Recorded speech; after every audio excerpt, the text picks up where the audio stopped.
ሰላም የሃሽታግ ምንድን ነው በሃሽታግ ምንድን ጉዳዮችን ያነሳን ከተለያዩ ምልከታዎች አንፃር ነው ያያለን እኔ ሚኪያስ ነኝ ዛሬ ከቃላብና ከኃይሉ ጋር ምን ወያየው ስለ ስነ ጾታ ትምህርትና ስለ ጽንስ ማቋረጥ ነው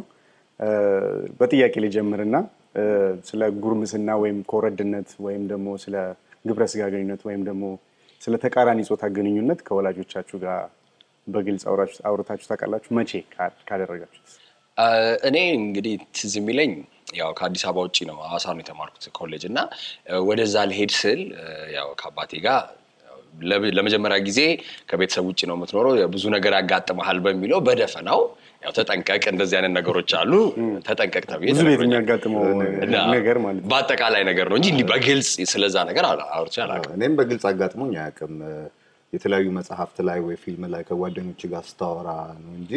ከዛው ውጪ እንዲ ቁጭ ብለን ያወራንበት በዚህ ርዕስ ላይ አላስታውስም ያ ለነገሩ ስታስበው በዚህ ርዕስ ዙሪያ ወላጆች ከልጆቻቸው ጋር እንደዚህ አይነት ንግግር ማድረግ አንዳንዴም ጉዳዩ ራሱ በጣም ከባድ ነው ለማውራት አንዳንድ ጊዜ ደግሞ እንደ ነውርም የሚያስቡት ወላጆች አሉ ነገር ግን እንግዲህ ወላጆች ካላደረጉት ልጆች ወደ አዋቂነት በሚያደርጉት ሽግግር ላይ የሚያስፈልጋቸውን የመረጃ ዝግጁነት በዚህ ትምህርት ዙሪያ ማን ነው ሊሰጣቸው የሚችለው ወላጅ ቁጭ ብሎ ካላወራ ለማን ነው የሚቀርበው ማለት እና ግን አሁን በማንንም ይስጠው ማንንም ይሄንን መረጃ በአለም ላይ ያለው መግባቢያ ወይም አግባብ ምንድነው ለልጆች ስለ ስነ ጾታ ትምህርት በጊዜ ነው መሰጠት ያለበት ተብሎ ነው የሚታመነው ስለ ቅድም እንዳልካቸው ስለ ግብረ ስጋ ግንኙነት ተቃራኒ ጾታ ግንኙነት እነዚህ ነገሮች ማውራት ያለው ወይም መወራት ያለበት በጣም በልጅነት ጊዜያቸው ነው ይባላል ከዛም በላይ ደግሞ እነዚህ ነገሮች በየደረጃው ወላጆችም ትምህርት ቤትም እንደዛ እንዲወራ ነው የሚፈልገው ማለት ነው አው ቅድሚያ መሰጠት አለበት የሚባልበት ምክንያት በአሁኑ ጊዜ ሁላችንም በተለይ ደግሞ ልጆች መረጃ የማግኘት እድላቸው በጣም ሰፊ ነው ኢንተርኔት አለ ፊልም አለ ከተለያዩ ስልክም አለ ብዙዎቹ በዛ ላይ ያገኙታል ግን ይሄ የሚያገኙት መረጃ አንደኛ ትክክለኛነቱ አጠራጣሪ ሊሆን ይችላል ሁለተኛ ትክክለኛ መረጃ ነው ራሱ ወይ ሙሉ መረጃ ነው ወይ የሚለው አለ ይሄም ለምን ሊያጋልጣቸው ይችላል ለአቻ ግፊት ፒር ፕሬሸር የሚባለው ዝግጁ ሳይሆን ወደ ተቃራኒ ጾታ ግንኙነት ውስጥ መግባት ለግብረ ስጋ ግንኙነት አጠቃቀሙን ሳያውቁ ራሳቸው እንዴት መጠበቅ እንዳለባቸው ሳያውቁ እንዲገፋፉ ሊያደርግ ይችላል ከዛም አልፎ ለጾታዊ ጥቃት ሊያጋልጣቸው ይችላል ተብሎ ስለሚታመን በተቻለ መጠን አስቀድሞ ማለት እድሜው ላይ አንዳንዶቹ ኪንደርጋርተን የሚሉ አሉ በዛ አስተያየቱ ወደታች እና በተቻለ መጠን በሚገባቸው ቋንቋ አስቀድሞ ይሄን መረጃ እንዲያገኙት ቢደረግ ይመረጣል ግን ይሄ አመለካከት ግን በአንዳንድ ሰዎች በአንዳንድ ማህበረሰብ አካላቶች ውስጥ ተቀባይነት ላይ ያገኝ ይችላል ምክንያቱም የሚሰጠው ምክንያት ልጆችን በዚህ እድሜያቸው ወይም በጊዜ ለነዚህ መረጃዎች መስጠት እንደውም የበለጠ ለተቃራኒ ጾታ ግንኙነት ወይ ለግብረ ስጋ ግንኙነት መገፋፋት ነው ተብሎ ነው የሚታመነው እንደዚህ ነገር ስታወራ በግልጽ ሐሳቡን እዛው ራሳቸው ውስጥ ከተባቸው እንደ መንገር ነው አድርጉ ተብሎ እንደ ፍቃድ እንደመስጠት ነው የሚባለው ግን ሆኖ 30 አመት ላይ በ30 አመት ውስጥ እዚህ ርዕስ ላይ የተደረጉ ጥናቶች የሚያሳዩት ምንድነው ይሄንን በተሟላና በደረጃው ይሄንን የስነ ጾታ ትምህርት ያገኙ ልጆች እንዲያውም ግብረ ስጋ ግንኙነት ለመጀመር ረዘም ያለ ጊዜ እንደሚፈጅባቸው ከዛም በላይ ደግሞ ሲጀምሩትም ደግሞ አስፈላጊውን ቅድመ ጥንቃቄ አድርገው እንደሚያደርጉት ነው የሚያሳዩት ጥናቶቹ ግን እስቲ ቆይ አሁን ትምህርቶቹ ሲባል ምን ናቸው የስነ ጾታ ትምህርት ሲባል ቅድም የተባለው አለ ጉርምስና ሲባል ያው በጉርምስና ወቅት ሊመጣ የሚችል የአካላዊ ለውጥ ወይም በኮረድነት ወቅት ያጋጥም የሚችል የአካላዊ ለውጥ ስለ ወሊድ መከላከያም ሊሆን ይችላል እሱን ሁሉ ነው የሚጨምረው ማለት እንትን ብቻ አይደለም ስነተዋልዶን እዛው ውስጥ ያካትታል ምናምንና ይሄን ነገር ሙሉ ማወቃቸው በጊዜ ማወቃቸው በተለይ የበለጠ እንደውም ጠቀሜታው ነው የሚጎላው ነው የሚባለው ቅድም ያልከው ነገር ግን አለ በተለይ ማህበረሰብ ውስጥ አስተሳሰባችን በጣም በዚህ ጉዳይ ላይ በግልጽ የማውራት ነገራችን በጣም አናሳ ስለሆነ ከተለያዩ ምንጮች መረጃ የማግኘት ፍላጎት ሊኖርህ ይችላል አንድ ጉግል ትሬንድስ ላይ ያው ጉግል ላይ ገብተህ ትሬንድስ ማየት ትችላለህና የእንግሊዘኛውን ሴክስ የሚለውን ቃል ጉግል ውስጥ አስገብቶ ሰርች በማድረግ በመፈለግ ኢትዮጵያ ከዓለም በሁለተኛ ደረጃ ለተከታታይ ስንት አመታት ለ3 አመታት እንግዲህ ጉግል ላይ እየሄደ ሰው ሰርች ያደርጋል ጥሩ ነው ሰው መረጃውን ለማግኘት እየሞከረ ነው ማለት ጀምሮ በሚለው ራሱ ብትሞክረው ሁለተኛ ደረጃ ነው ያስቀምጠው ከ2004 ጀምሮ በአውሮፓውያን አቆጣጠር ማለት ስለዚህ ለስንት አመታት ማለት ነው ለ10 ምናምን አመታት እና ያ የሚያሳየው አንደኛ ሰው መረጃውን ስለከለከልከው እንትና ያረግ ማለት አይደለም ስላላወራኸው ፍላጎቱን ገደልክ ማለት አይደለም ስለዚህ ሰው ፍላጎት እንትን ማለቱ አይቀርም እዛ ዝርዝር ላይ ያሉት ሀገራት በብዛት እንደዚህ በግልጽነት መወያየት የማይደረግባቸው ሀገራት ናቸው አንደኛ ያለችው ስሪላንካ ናት ባንግላዴሽ ያለች ህንድ አለች ስለዚህ እንደነዚህ ማታረቅ ሆነ በሌሎች መንገዶችም መረጃውን የመፈለግ ነገሩ መምጣቱ አይቀርም ዋናው ግን የተሟላ ትክክለኛ መረጃ ማግኘት አለባቸው በሚለው ጉዳይ ላይ ነው የሚያስማማን እየተወያየን ያለነው ስለ ስነ ጾታ ትምህርት ዙሪያ ነው ተመልሰን ስንመጣ በአገራችን የስነ ጾታ ትምህርት አሰጣጥ ስርዓት ምን ይመስላል የሚለው ነገር እናያለን ሰላም አሁን በሃሽታግ ምንድን የምንወያየው በሀገራችን ውስጥ ስላለው የስነ ጾታ ትምህርት አሰጣጥ ላይ ነው እንግዲህ እኛ በእኛ ጊዜ የተማርነው ለመጀመሪያ ጊዜ ስለ ስነ ጾታ ትምህርት የሰማነው ወይም የተማርነው 6ኛ ክፍል ላይ ያለን ነው አሁን ደግሞ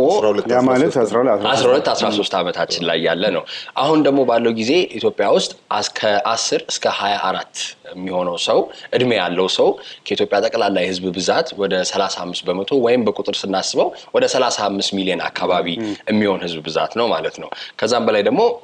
አማካይ ጉርምስና ወይም የኮረድነት ጊዜ የሚጀምረው 10 11 አመት አካባቢ ላይ ነው ማለት ነው ማለት አሁን ይሄ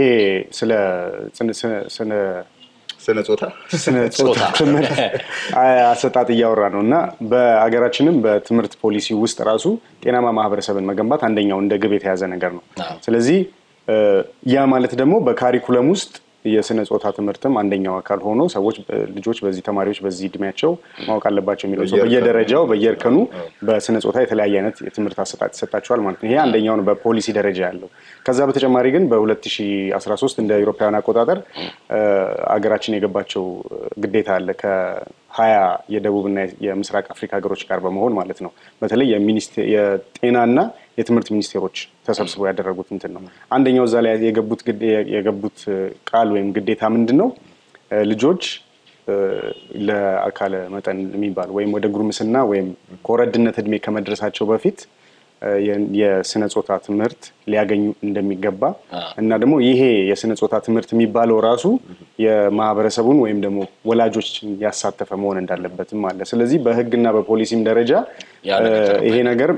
አስፈላጊ እንደሆነና ከዛ እድሜ በፊት ወደ እንትን ከመገባቱ በፊት ጉርምስና ወይም ኮረድነት ከመገባቱ በፊት ልጆች ቢያገኙት የተሻለ እንደሚሆን ራሱ ይታሰብበታል ማለት ነው ከ6 ዓመት በፊት ጀምሮ መተግበር የጀመረው የትምህርት ፖሊሲ ላይ ካሪኩለሙ ላይ ከ4ኛ ክፍል ጀምሮ ነው የስነ ጾታ ትምህርት የሚሰጠው እንግዲህ አካባቢ ሳይንስ 4ኛ ክፍል መጽሐፍ ነውና ገጹን ምልክት አድርጌበት ነበር አሁን እዚህ የሚማሩት የጉርምስናና የኮረዳነት ወቅት ይላል በጉርምስና ወቅት በወንዶች ላይ የሚታዩ ስነ ህይወታዊ ለውጦች በኮረዳነት ወቅት በሴቶች ላይ የሚታዩ ስነ ህይወታዊ ለውጦች ተገቢ ያልሆነ ጾታዊ ግንኙነት ለመከላከል የሚረዱ ክህሎቶች እንግዲህ እነዚህን እንደ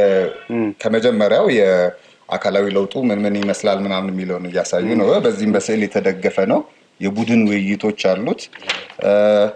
የተገቢ ካልሆነ ጾታዊ ግንኙነት እንድንጠበቅ የሚረዱ መንገዶች ተብሎ የጓደኞችም ወይም የሌላ ሰው ተጽዕኖ መቋቋም የሚቻለው እንዴት ነው የሚላለው ይሄ 4ኛ ክፍል መጽሐፍ ነው 4ኛ ክፍል ነው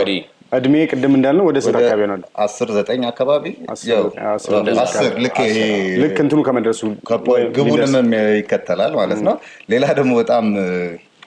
ደስ የሚል ነገር ያለው ተቃራኒ ጾታን ማክበርና ለተቃራኒ ጾታ የኃላፊነት ስሜትን ማዳበር ብሎ ያው አነስ ባሉ ናቸው አንድ ፓራግራፍ ወይ ፓራግራፍ አይነት ነገር እንደዛ ነው የሚቀመጡት ማለት ነው ይሄ 4ኛ ክፍል ነው ይሄ የተቀናጀ ሳይንስ የሚለው ደግሞ የ6ኛ ክፍል እዚህ ላይም ያው በየቅድም እንዳልነው በየደረጃው በየርከኑ የሚሰጥ እንትን አለ እዚህ ላይ መጀመሪያ የሚጀምረው በስነ የሰው ስርዓተ ተዋልዶ በሚለው እንትን ነው ስለዚህ የስርዓተ ተዋልዶ ላይ እንትን ይላል የወንድና የሴት አባላተ ወሊድ አካላት ይላል አማርኛው በምስልም የተደገፈ ነው ውይይቶች ይደረጋሉ እንግዲህ ስለ እንትን አለ በጉርምስና ጊዜ ምን አይነት ለውጦች ይታያሉ አሁን ከዛ ላይ ነው የሚቀጥለው የወር አበባ ምንድነው የሚለው ነገር አለ ጠለቅ እያለ ይሄዳል ማለት የወር አበባ ዑደትን ዘርዝሮ ያስረዳሃል ስለ ጽንሰት አለው ስለ ጽንሰት የምታወራበት አለ ያልተፈለገ እርግዝና እና የቤተሰብ መጣኔን ያካተተ ነው 6ኛ ክፍል ላይ በግብረ ስጋ ግንኙነት የሚተላለፉ የአባላ ዘር በሽታዎችንም ያነሳል ቅድም ያልናቸው ነገሮች በሙሉ የትምህርት የሚባለው እዚህ ይሄንን በተመለከተ አንድ አስተማሪ አናግረን ነበር የ8ኛ ክፍል አስተማሪ ነው ትምህርት ስትሰጡ ምን ይመስላል እንደዚህ ክፍል ውስጥ ብለን ጠይቀን ነበርና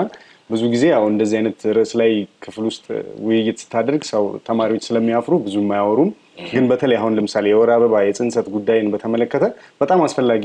ትምህርት ስለሆነ ለምሳሌ ሴት ተማሪዎች አለ እዛው ክፍል ውስጥ እጃቸውን አውጥተው ወይም ለመወያየት ሊከብዳቸው ይችላል ግን አስተማሪ ከወጣ በኋላ አስተማሪ ተከተለው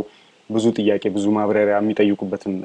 አካሄዳለና እንደዚህ አይነት እንትኖችንም ያካትተን ቤተሰብ ውስጥ ማውራት ቢቻል ይሄ ነገር በተለይ አበባ ላይ አስቀድሞ ስነልቦናዊ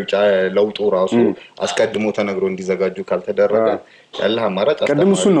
ነው ወላጅ ወይም ቤተሰብ ውስጥ ካልሆነ ሌላኛው አማራጭ ያው በትምህርት ቤት በኩል በካሪኩለም ይመጣልና ልጅህ እየተማረ ነው ስለዚህ አንተ ማውራት ይኖርብሃል ሁለተኛ ደረጃ እንግዲህ ሲገቡ ደግሞ ያው ባዮሎጂ ላይ የ10ኛ ክፍል መጽሐፍ ላይ ተቀምጡት ነገሮች ስንመለከት አሁን እዚህ ላይም በእንግሊዘኛ ነው ያለው ስለ ስነ ተዋልዶ ስለ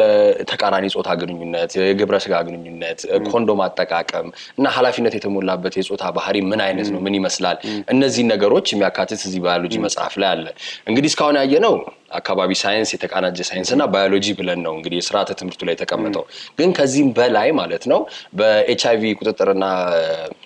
መከላከልና ቁጥጥር ጽፈት ቤት ላይ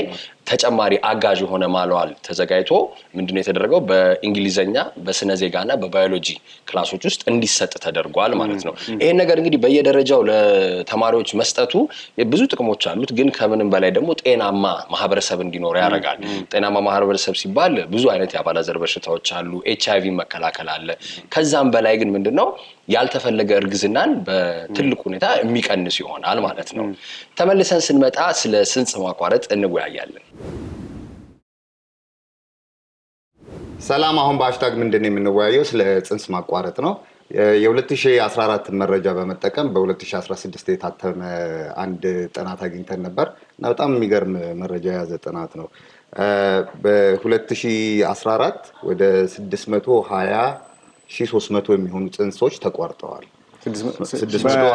በአንድ አመት ውስጥ ማለት በ2014 ጥናቱ በ2016 የታተመ ቢሆንም ከዛ ውስጥ ደግሞ 53% የሚሆኑት ብቻ ናቸው በህክምና ተቋማት የተደረጉት ግን በጣም ከሁሉ ገራሚ ይሄንን ነገር ወደ ቀን ብናመጣው በአማካይ ወደ 1699 ጽንሶች በ2014 በየቀኑ በየቀኑ ወደ ስንት 1699 ያውን ለ365 ተካፈለ ያንን ሲከያ ቁጥር ሲካፈል ማለት ነው ግን ቁጥሩ በአጠቃላይ የሚገርም ቢሆን በጣም የበለጠ የሚያስደነግጠው ነገር ምንድነው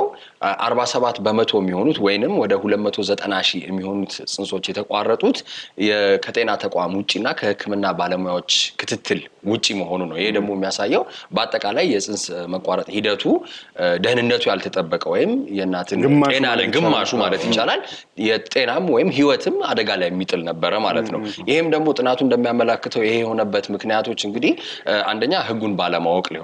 አለ ከዛ በኋላ ደግሞ ውድ ነው ይሄ ሆስፒታል ሄጄ ባደረገው ይሄንን ነገር በጣም ብዙ ወጪ ያስወጣኛል ብሎ ማመን ሶስተኛ ደግሞ ብዙ ተቋማቶች አሁን በሀገራችን ብዙ ተቋማቶች ይሄንን አገልግሎት ይሰጣሉ እንደዚህ ይሄንን አገልግሎት እንደማይሰጡ አድርጎ በማሰብ እነዚህ ሶስቱ ምክንያቶች ለዛ ቁጥር እንደ ምክንያት ተቀምጠዋል አንደኛው ምክንያት ያልከው ህጉን አለማወቅ ስለ ህጉን እናወራና ህጉን አለማወቅ የሚለው ነገር አለ ህጉ ምንድነው የሚለው በዚህ ዙሪያ ምናልባትም ቁጥሩ እንደዚህ ለመሆኑስ ምክንያታዊ ነው ወይ ወደሚለው ነገር ሊያስኬደን ይችላል ህጉ በመርህ ደረጃ ጽንስ ማቋረጥን ይከለክላል ጽንስ ማቋረጥ በወንጀል የሚያስቀጣ ድርጊት ነው ማለት ነው ግን የሚፈቅድባቸው የተወሰኑ አጋጣሚዎች አሉ ጽንሱ የተፈጠረበት ምክንያቶች ምንድናቸው ተብሎ ማለት ነው ለምሳሌ ተደፍራ ከሆነ ወይም ደግሞ ዘመድ ከሆነ የጸነሰችው አለበለዚያ ደግሞ የጽንሱ መቀጠል ለእናትየዋ ጤና አደጋ ያስከትላል ተብሎ ከታሰበ ወይም ደግሞ እናትየዋ ራሱ የአእምሮ ወይም የአካል ጉድለት ካለባት ወይም ደግሞ ለእድሜዋ በጣም ለጋ ሆኖ ልጁን ለማሳደግ አካላዊ ወይም አእምሮአዊ ሳይኮሎጂያዊ እንትን የላትም ተብሎ ሲታሰብ በቃት የላትም ከ18 ዓመት በታች ስትሆንና ለዚህ ነገር ዝግጁ አይደለችም ተብሎ ሲታሰብ ወይም ደግሞ ጽንሱን ብቻ በተመለከተ ሲሆን የማይድን በሽታ ያለበት ወይም ደግሞ ይሄ አካል ጉድለት ያለበት ከፍተኛ የሆነ አካል ጉድለት ያለበት ከሆነ በእነዚህ ሁኔታዎች ብቻ ማለት ይቻላል እንግዲህ ብቻ በእነዚህ ጽንሱን ልታቋርጥ ትችላለች ማለት ነው ከዛ ውጪ ግን ህገ ወጥ ነው የሚለው ግን እንግዲህ እንዳልነው 50 ስንት ነው በአመትማ 620,300 የ2014 ማለት በፈረንጅ ያንን አሁን ያልከው ህግ የተሻሻለው የወንጀል ህግ ነው 1997 ላይ ወጣው ነው ከዛ በፊት ግን የነበረው ወይም ስራ ላይ የነበረው የወንጀለኛ መቅጫ ህግ የሚያስቀምጠው ግን እንደዚህ አልነበረም አንድ ምክንያት ብቻ ነው የነበረው ምንድነው ምክንያቱም ለእናትየው ጤና አስጊ ወይም ህይወት አስጊ ከሆነ ብሎ ነው በዛም በላይ ደግሞ በሁለት ሐኪሞች መረጋገጥ አለበት ይሄ በቃ እርግዝናው ቢቀጥል ህይወቷ ላይ አደጋ ያመጣል ብሎ ማረጋገጥ አለባቸው እነዚህ ሁለት ሐኪሞች ተረጋግጦ መቀመጥ አለበት ነው ግን ቅድም ኃይሉ የጠቀሰው ቁጥር 1699 በቀን የጽንስ መቋረጥ አለ ሲባል አሁን እነዚህ ህጉ ያስቀመጣቸው ልዩ ሁኔታዎች ብቻ ምክንያት ናቸው ብሎ ለማመን ትንሽ ይከብዳል ማለት ነው ያ እነዛ አንደኛ ነገር የሚያስፈራው ነገር ይሄን ያህል የመደፈር ወይ ይሄን ያህል በዝምድና መካከል ይሄን እነዚህ ድርጊቶች ይደረጋሉ ብቻ ምክንያት ነው የሚለው ያጠራጥራል ግን ምናልባት ለዚህ ቁጥር መብዛት አንድ ምክንያት ሊሆን የሚችለው ድሮ በነበረው ህግ በሁለት ሐኪም ካልተረጋገጠ እና አንድ ምክንያት ብቻ ነው ልዩ ሁኔታ ብቻ ነበር የተቀመጠው አሁን በአዲሱ ህግ ላይ የተቀመጡት ልዩ ድንጋጌዎች ግን ሴቷ በዚህ ምክንያት ነው ለማስወረድ የምፈልገው በተጠቀሱ ልዩ ድንጋጌዎች ምክንያት ነው ጽንሱ ማቋረጥ የምፈልገው እስካለች ድረስ የሷ ቃል በቂ ነው ምን ማረጋገጫ ማስረጃ ምናምን ተደፍሬ ነው ካለች በቃ ማን ነው ምናምን የሚባል ነገር አይኖርም በቃ እሱ ቃሏ ብቻ በቂ ነው ማለት ነው አሁን ስለ ጽንስ ማቋረጥ እየተወያየን ነው ተመልሰን ስንመጣ ውይይታችን በዚህ ጉዳይ ላይ እንቀጥላለን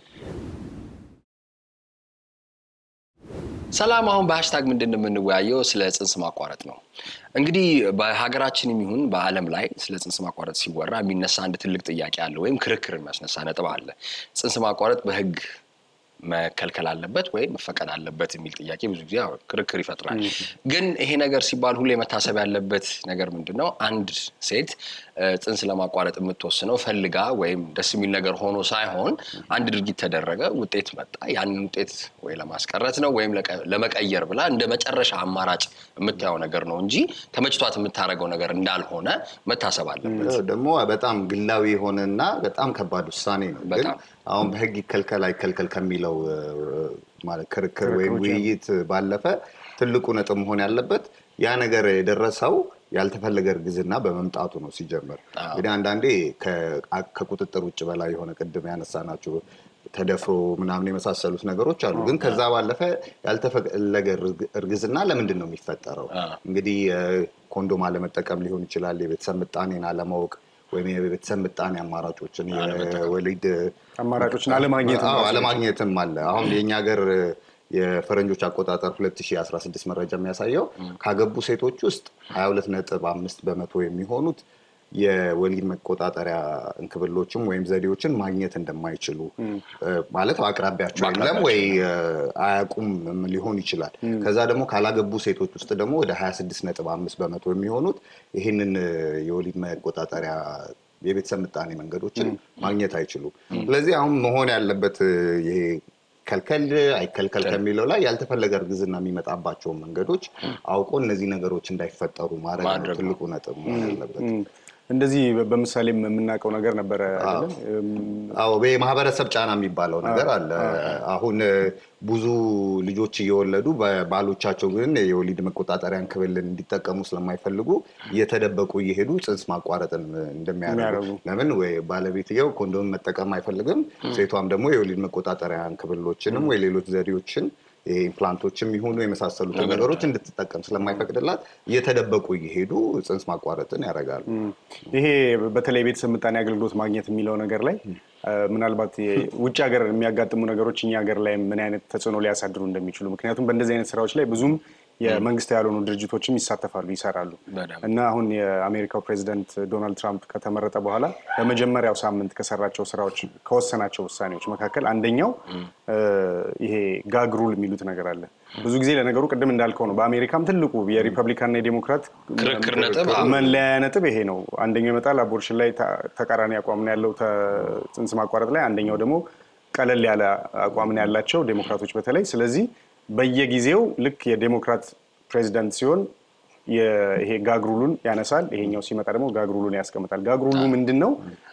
የአሜሪካ ገንዘብ ወይም የአሜሪካ ግብር ከፋይ ገንዘብ በአጠቃላይ ለዓለም አቀፍ ደረጃ በኤንጂኦዎች ላይ ለሚሰሩ የሚሰጥ ገንዘብ ያ ኤንጂኦ ድርጅት በቤተሰብ ምጣኔ ወይም በጽንስ ማቋረጥ ላይ የሚሰራ ከሆነ ማንኛውም አይነት የአሜሪካ ገንዘብ ድጋፍ አያገኝም የሚል ነው። ስለዚህ አሁን ትራምፕ ያደረገው ነገር ምንድነው? በቃ እንደዚህ አይነት ለሚሰራ ድርጅት ገንዘባችንን አንሰጥም። ስለዚህ ያንን አስቆምክ ማለት ብዙ ጊዜ ልጆች ጽንስ ማቋረጥ ላይ ብቻ አይሰሩም። በአጠቃላይ የቤተሰብ ምጣኔ ላይ ሰፋ ያለ አገልግሎት በራሳቸው ገንዘብ ማለት ነው። ብዙ ስራ ላይ ነው። ስለዚህ ይሄ መቆሙ ማለት በቃ ከፍተኛ ስራቸው ላይ የሚያሳድረው ጫና ይኖራል። ስለዚህ እኛ ሀገርም ውጤት ይኖረዋል። እንደውም ይሄ ውሳኔ ምንድነው የሚለው 600 ሚሊዮን የአሜሪካን ዶላር የሚያክል የገንዘብ ድጋፍ ክፍተት ይፈጥራል። አሁን በዚህ ውሳኔ ምክንያት በዓለም አቀፍ ደረጃ እንጥሩነቱ ምንድነው? አንዳንድ ነገሮች ብዙ አሜሪካ ውስጥም ብዙ ተቃውሞ አለው ይሄ ነገር። ግን በውጭ አንዳንድ ነገሮችም ይሄንን ነገር ተቃውመው እንደ ሆላንድ ያሉ ሀገራት ምንድን ያደርጉት ይሄንን የገንዘብ ክፍተት ለመሸፈን ራሳቸው እንቅስቃሴ እንጀምራለን፣ ማንኛውም ሴት ደህንነቱን የጠበቀ ጽንስ ማቋረጥ ማግኘት ይገባታል ከሚል እምነት ያኛው ህግ የቤተሰብ ምጣኔውን ጀምሮ ያኛው ህግ በአጠቃላይ በተለይ ከጽንስ ማቋረጥ ጋር በተያያዘ ማቋረጡን ብቻ ሳይሆን እንትኑንም መስጠት ማለት ነው። የግንዛቤ ማስጨበጫ ስራዎችም ከሰራ ማንኛውም አይነት ስራ ከጽንስ ማቋረጥ ጋር ከተሰራ ያ ገንዘብ አያገኝም ነው። ግን እንደ ኔዘርላንድ አሁን ደግሞ ካናዳም ይሄንን እንቅስቃሴ እንደምትደግፍ ምናምን ያገራቸው ህግም ፈቅዶ ቢሆን ማለት ነው። አሁን እንደኛ ሀገር በልዩ ድንጋጌዎች የተቀመጡት አሉ። አንድ ሴት ተደፍራ ከሆነ ያንን አገልግሎት አሁን በቃ ለኛ እኛ ሀገር የሚመጣ ገንዘብ ካለ በዚህኛው ህግ ምክንያት አይደርሰንም ማለት ነው። ግን ከሁሉም በላይ ስናስበው ይሄን ጽንስ ማቋረጥ ዋነኛው ምክንያት የሆነውን ያልተፈለገ እርግዝናን መቀነስ ሲባል ቀደም ስናወራው ስለነበረው ስለ ስነ ጾታ ትምህርት ላይ ትልቅ አስተዋጽኦ ይኖራል ማለት ነው። አሁን እንደዚህ የስነ ጾታ ትምህርት የሚያካትታቸው ነገሮች ስናወራ ያው የተቃራኒ ጾታ ግንኙነትን፣ ግብረ ስጋ ግንኙነትን፣ የኮንዶም መጠቀምን እነዚህ ትምህርቶች ለልጆች ወይም ለወጣቶች በጊዜ ማስተማሩ በጣም ትልቅ አስተዋጽኦ ይኖራል ወይም ያልተፈለገ እርግዝናን በጣም የሚቀንስ ይሆናል ማለት ነው። ጥናቱም ይደግፋል። በቤተሰብም በማሕበረሰቡም በትምህርት ቤቱም በደረጃ እየተደረገ መሰጠቱ በጣም ይሄን ያልተፈለገ እርግዝናን የሚቀንስ ይሆናል ማለት ነው። ጉግል ላይ መፈለግም ሊቀንስ ይችላል ማለት ነው። ተመልሰን ስንመጣ ስለ ስነ ጾታ ትምህርትና እዛ ላይ ያሉ ጉዳዮችን በተገናኘ ወላጆች እንዴት ከልጆቻቸው ጋር ሊወያዩበት የሚችሉ ሁኔታዎችን የሚያሳይ ቪዲዮ እንመለከታለን። መልካም ጊዜ። መቼስ ታዳጊ ወጣቶች ስለ ግብረ ስጋ ግንኙነት ማስተባቸው አይቀሬ ነው። አብዛኛዎቹ ታዳጊዎች 19 ዓመት ሳይሞላቸው በፊት የግብረ ስጋ ግንኙነት ያደርጋሉ። ነገር ግን ከታዳጊዎቻችን ጋር በመወያየት የግብረ ስጋ ግንኙነት ለማድረግ ዝግጁ እስኪሆኑ ድረስ እንዲጠብቁ ልናደርጋቸው እንችላለን። ጥቂት ዘዴዎችን እንመልከት። ግብረ ስጋ ግንኙነት ለመጀመር ተገቢ ነው ብላችሁ የምታስቡበት ጊዜ መቼ እንደሆነ ግልጽ ሆናችሁ ተናገሩ።